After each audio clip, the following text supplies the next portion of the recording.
And his opponent across the ring, fighting out of the blue corner, he is the defending world champion. He wears maroon with blue and gold trim. He scaled at the lightweight limit of 100. Undefeated IBF, WBO, WBA, WBC franchise, and Ring Magazine lightweight champion of the world, the Takeover, Teofimo Lopez! Wearing gray trunks with gold trim, he brings a perfect record into the ring. Way of knockout. He is the 2016 Olympic silver medalist, the former featherweight champion of the world, the reigning and defending double. Take yourself at all times. Keep this fight clean at all times. And when I say you must obey, good luck, touch him up. Waiting on a mistake. Oh, and right now, see the. Oh, there it is. Offense. Oh, that's a good left hand from Shakur Stevenson as came straight in. Shakur Stevenson filled that gap. What he's doing. Good right shot. hand from Lopez. Oh, he lunges in. Hand that went low moments ago. You saw The bell rang and Teofimo Lopez and Shakur Stevenson immediately turned the ring into a thinking man's battleground where every step felt intentional and every exchange carried subtext. Shakur Stevenson filled that gap. What he's doing. Good right shot. hand from Lopez. Oh, he lunges in. Hand that went low moments ago. You saw Shakur's reaction to Kenny Bayless. Beating him with a straight left hand. Oh, and there's a knockdown score with the left hand. Pinpoint accuracy. Stevenson scores the knockdown early in round 6. I think it was more. Shakur started in full control mode, snapping that southpaw jab like he was setting traps instead of scoring points, gliding just outside Teo's reach and making him reset over and over. Teofimo didn't rush it, though. He stalked patiently, feinting hard, loading his hips, waiting for that one moment to explode. Good shot. With the right uppercut. The switch hitter comes in behind that jab and around with that right hand. It was mostly blocked. There's an uppercut on the inside. He's just trying to use that as a rangefinder. He's looking for the uppercut and the combinations. He just threw it. He's not liking it at all. He'll get frustrated. He would commit. There were rounds where Shakur looked untouchable, slipping shots by inches, sliding off the center line, touching Teo with clean counters that made the fight feel academic. And go back to his old. Slow him down to the body. Keep him up. Keep him up. He got Shakur standing still. Side again. Trying to cut. Shot over the top besides that left hook. It's puzzled by the miss on the clock. As he just came out southpaw. Then out of nowhere, Teo would flip the tone, crashing distance with sudden combinations, forcing Shakur to the ropes and ripping hooks that reminded everyone this wasn't a sparring session. Midway through the fight, the tempo shifted. Shakur began digging to the body, freezing Teo's guard upstairs before sneaking shots downstairs while Teo responded with pressure and physicality, leaning, bumping, and throwing with bad intentions. Momentum swung back and forth in short bursts, never fully settling. Like both fighters were stealing rounds from each other in real time. Stevenson filled that gap. What he's doing. Good right shot. hand from Lopez. Oh, he lunges in. Hand that went low moments ago. You saw Shakur's reaction to Kenny Bayless. beating him with a straight left hand. Oh, and there's a knockdown score with the left hand. Pinpoint accuracy. Stevenson scores the knockdown early in round 6. I think it was more. In the later rounds, it became a battle of will versus precision. Shakur stayed composed, choosing spots, conserving energy, while Teofimo pushed, hunted, and tried to force a moment big enough to tilt the entire night. When the final bell rang, both men stood their ground, breathing hard, faces marked, neither looking satisfied because the fight didn't give an easy answer. It left the crowd buzzing, divided, and already arguing about what they had just witnessed. I want to bet whatever. Yeah, whatever. Whatever you want to put up. I bet that you can. No, say it, say it, say it, say it. I bet that your say mouth what can you fit. bet. Say all what through you my. bet. I would smack this I smack the What'd you just say? Hey. You're gonna feel like a foot in your mouth. You're gonna feel like a foot in your mouth. You're gonna feel like a foot in your mouth. Come on, man. You know Hey, that, man. hey, to all y'all, when do you, hey, when does everybody consider I would leaving? smack the out of Leaving you. in your mouth. Hey, I would smack the out of you. Like, yo, he's an acrobat. Let's go, Jim. At the weigh-in, the tension felt heavier than the fight itself. Shakur Stevenson stepped on the scale first, calm and almost expressionless, the numbers locking in at 138.6 pounds, 138.6 pounds.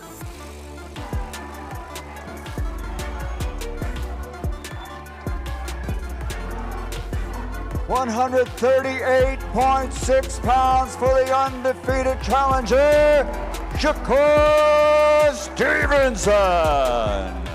Teofimo Lopez followed more animated, shoulders loose, and the scale flashed 139.6 pounds, a full pound heavier. The contrast was immediate. Shakur sharp and streamlined. Teo solid and charged. When they met set the stage, the room went quiet. No theatrics, just eye contact that lingered too long.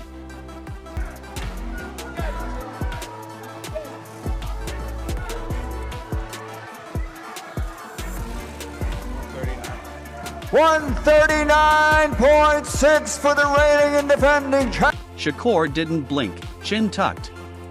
Teofimo leaned in just enough to test the space. Chest high and jaw set. Security hovered, but neither man moved. It was cold, controlled intensity. Cameras clicked. Fans held their breath. And in that moment, the fight felt unavoidable. I'm ready. Honestly, I'm gonna tell y'all the truth. I've been boxing guys like this since I was 8 years old, outboxing them, outsmarting them. This is gonna be nothing different. A lot of energy between you two guys this week. What was your final message to him at that face-off? I can't wait to see him tomorrow. I can't wait. It's my time. I've been ready for this moment since I was a child, and now it's all coming together. The press conference slowly shed the promo energy and turned serious once the real stakes were laid bare. When Rick Reno framed this as potentially the biggest win of Teofimo's career if he beats Shakur while also calling it Shakur's toughest test yet. The room shifted, and that was the first moment it stopped feeling like marketing and started feeling like a fight with consequences. The odds against Lomachenko, he upset the odds against Josh Taylor, and if he upsets the odds on Saturday, for me, it's the biggest win of his career because I regard Shakur as a better fighter than the other two guys. That's just my opinion. Eddie Hearn sharpened that point even further, emphasizing that neither man needed this bout financially, making it clear this wasn't about paydays or leverage, but about legacy. Two fighters in their prime choosing risk over comfort and choosing Madison Square Garden because greatness doesn't happen in safe spaces. Standard guys.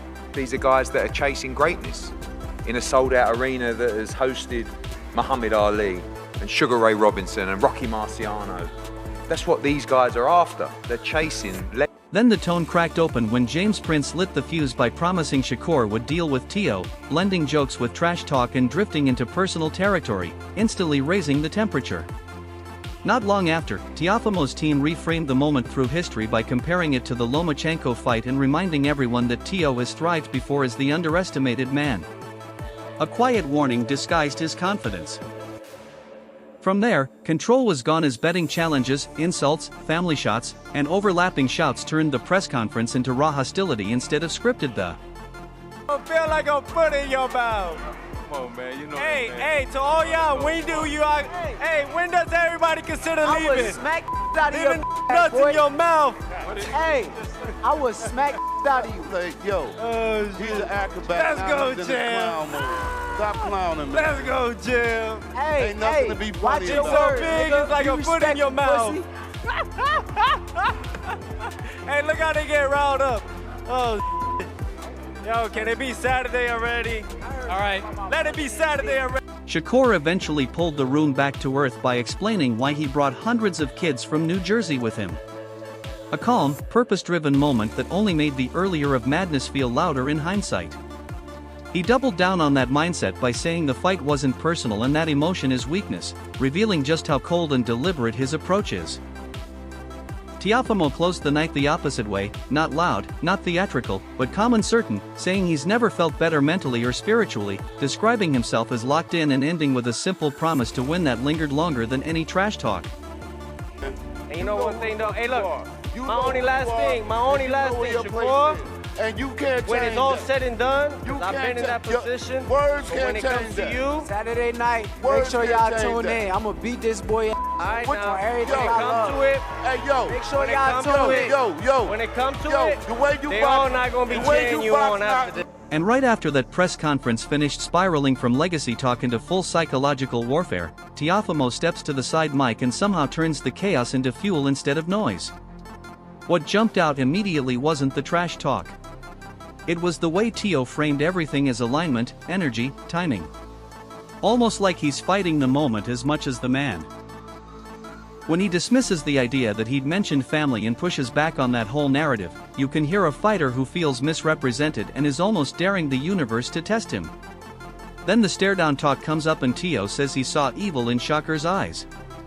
And whether you agree or not, that tells you everything about Teo's headspace right now. He's not thinking boxing match. He's thinking moral battle. Purpose versus persona. I actually liked when he slowed it down and talked about his dad's absence. Not defensively, but matter of fact. Because that's Teo at his most dangerous. Calm, reflective, not scrambling. I think that you might have just gotten under his skin where you sense any sort of fear? Oh yeah, it'll show. I just gotta rip it out. Just gotta take it out from his soul. Show the real fear that he has inside him. He said he was doing some mind games in that, in the press conference to get into your head. You feel like he got into your head? You stayed composed the whole time. Normally, when people do that to you, you always stay composed. Did you feel like he got into your head with those mind games? What mind games were they doing? Be good for your dad, talking to Oh, him. look how God works. I said it. When he starts laughing about getting Shakur out of his seat and calls it a game, that's classic Teo mischief. But there's strategy under it. He enjoys poking the still water to see if it ripples. The biggest line for me wasn't even about exploding on Saturday. It was when he said the first punch changes everything. That's a fighter telling you he believes momentum is currency and he's planning to spend it early. And when he refuses to lay out a single game plan, saying there are many, that's not arrogance. That's experience talking. Teo's whole vibe here is contradiction. Part philosopher, part prankster, part pressure fighter, laughing 1 second, deadly serious the next. You don't have to believe everything he says, but you can't ignore it either. This wasn't a warning screamed into the void. It was a warning whispered with confidence, and those are usually the ones that hit the hardest. Gives you bad or evil vibes, or his camp or whatever. Just all of it, his persona, the way he carries himself, the way he says he's gonna beat my ass right here, right now if he wanted to. And all I'm thinking about is that time when he punched a civilian at a nightclub after in the parking lot, and then when he actually swung and hit a woman at the same time. Every time he tells me he's gonna beat my ass, he'll be right there. That's what comes back to my mind is that video. So, that's evil though. That's really. And coming right off Teo's spiritual warrior monologue, Shakur slides in with a completely different temperature. Like the room just switched from fire to dry ice. What I love here is how Shakur doesn't deny the chaos. He just shrinks it. When he says Teo tried to get in his head and he returned the favor, that's not emotion. That's transaction. He's basically saying, you poke me, I poke back, but I don't live there. And when he draws that hard line about family, especially mothers, you can hear the discipline underneath the calm. There are rules to how he fights mentally, and Teo stepping outside them just confirms Shakur's belief that control beats noise. The way he talks about camp is cold, too. Keeping Teo in his brain for 12 straight weeks, getting comfortable being uncomfortable, sacrificing family time. That's not hype. That's routine for someone who treats this like a profession, not a moment. You feel like you got into his head, Jones talking about his dad and, bringing that gift. Was that something that you planned? No, I didn't plan that, but I see he tried to get in my head, so I returned the favor. He got a little bit too disrespectful. How did he get disrespectful? I heard him say something about my mother. I don't like mother games. I don't play certain games like that, so I don't respect that shit. At the end of the day, it's a fight. Good job. Keep trying to do what he's doing, but I got to just stay focused. Then you get to the Bud Crawford part, and that's where it clicks. When Shakur says, "This time I'm going to listen." That's terrifying, because we've already seen how good he is when he improvises. Now he's telling you he's adding obedience to IQ. That's an upgrade patch nobody asked for. I also caught how he casually dismisses Teo's past wins as context-dependent, not fear-based, like he's stripping the legend down to variables. And when he talks about anger as a tool you save for fight night, that's veteran language from a young guy. No chest pounding, no destiny speeches, just I'll use it when it's useful. Even the pound-for-pound talk feels surgical. Top 4, not top 1, not a dream, just a target. Shakur's whole vibe here is pressure without panic. Teo sounds like he's fighting the universe. Shakur sounds like he's fighting a man. And historically, that difference decides a lot more fights than people like to admit. Title being up on the line at 135 or a title versus title thing, because he's mentioned that a lot, like only he has something to lose. Nah, it was never no talk about title versus title, but I don't know what, like, you know, I don't think he really normal, because he's not really thinking, like, he say, oh, he's the only person with something to lose in this situation. But same way his life on the line, my life on the line too, so I don't look at it that way. I can't see how he's the only person. And right when Shakur finishes laying down that cold discipline mindset, Terrence Crawford steps in and flips the whole conversation from fight week tension to legacy level reflection, and it hits different. Bud isn't talking like a guy itching to come back. He's talking like someone who already won the argument with time when he explains retiring after 30 years of punishment. That's not ducking smoke. That's a man who's done the math on his body and decided legacy already cashed the check. And I love how he shuts down the comeback fantasy by asking who would I fight? Not in a cocky way, but in a factual one. That's dangerous clarity. Then the Teofimo Sr. moment pops up and Bud doesn't escalate. He dismisses it. Calls the antics what they are and keeps it moving. That's grown man energy. He's basically saying, sell your fight. Don't sell me into it. But the real juice is when he talks about Shakur being next. Bud doesn't hesitate. He says when Shakur beats Teo, he's a 4-division champ and has the tools to go even further than him. A lot of people keep asking me why I retired. When you've been doing this sport since you was 7 years old, and I'm 37 at the time, well 38 when I retired, you know, that's 30 years, bro. 30 years. So you ask yourself, if you've been taking your body through hell for 30 years, would you retire? All right then, so there go your answer. So that's why I retired. There's nothing else for me to accomplish in the sport of boxing. I gave my all to boxing, but I'm not going to give my health to boxing. That's not hype. That's a blueprint being handed down. And notice the confidence there. Bud isn't threatened by the next generation. He's proud of it. Then he casually compares himself to all 4 kings in one breath. Southpaw like Hagler, movement like Leonard, inside work like Duran, range like Hearn, and it doesn't even sound arrogant because his resume backs it up. What really sticks with me is the retirement emotion. Relief mixed with loss. That's real. He's happy he doesn't have to suffer anymore, but sad because he's walking away from his first love. That's not a sound bite. That's a fighter telling you the cost of greatness. And when Bud says boxing is still rising, and we'll see where it goes next, it feels like a torch-passing moment without ceremony. Shakur's focused on Saturday, Bud's already finished the story. Different chapters, same book, and you can feel how heavy that comparison really is. Sure, when he beats Teofimo, he'll be a 4-weight world champion. You know, I'm a 5-weight world champion, and I can see him becoming a 5-weight world champion as well. You know, Shakur got all the tools and all the abilities to do bigger and better things than me, and that's what I'm hoping for him to do. So when you zoom out and stack everything together, the fight that felt like a live strategy lab, the weigh-in stare that said more than trash talk ever could, the press conference that slid from legacy talk into psychological warfare. Teofimo framing this like destiny and alignment. Shakur treating it like a controlled operation and Bud standing above it, all like the final boss who already cleared the game. You realize this wasn't just one event. It was layers. Styles clashing, mindsets colliding, generations overlapping. Nothing felt clean or settled. And that's exactly why this matchup hit so hard. One guy believed in momentum, chaos, and force of will. The other believes in discipline, control, and timing. And the sport itself sat right in the middle, daring you to pick which philosophy you trust when everything's on the line. No easy answers, no unanimous take, just a fight that forces you to argue, rewatch, and rethink what greatness actually looks like. Drop your thoughts in the comments.